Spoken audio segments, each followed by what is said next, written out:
নমস্কার, আমার আরেকটি নতুন ভিডিওতে আপনাদের স্বাগত। আজকে আমি কিছু কথা বলবো আদর্শ কিছু স্বামী নিয়ে।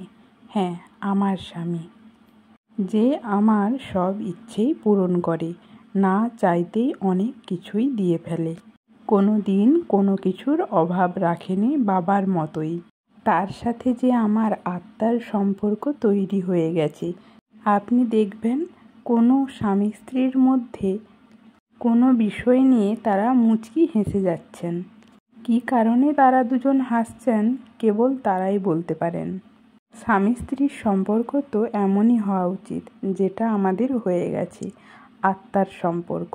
তাই বলছি, দাম্পত্য জীবনকে এমন পর্যায়ে নিয়ে যাবেন না যে শেষ পর্যন্ত সন্তানের দিকে তাকিয়ে জীবন পার করতে হয়। বরং কোনো কারণে সন্তান পৃথক হয়ে গেলেও স্বামী স্ত্রী একে অপরের দিকে তাকিয়ে জীবন কাটিয়ে দেওয়ার মতো তৃপ্তিকর দাম্পত্য জীবন গড়ে তুলতে পারেন, যা প্রত্যেক দম্পতির লক্ষ্য হওয়া উচিত। আজকের ভিডিওটি এই পর্যন্ত। ভালো লাগলে লাইক, কমেন্ট, শেয়ার করতে ভুলবেন না কিন্তু। ধন্যবাদ, শুভরাত্রি, সবাই ভালো থাকবেন, টাটা। দেখা হচ্ছে নেক্সট ভিডিওতে।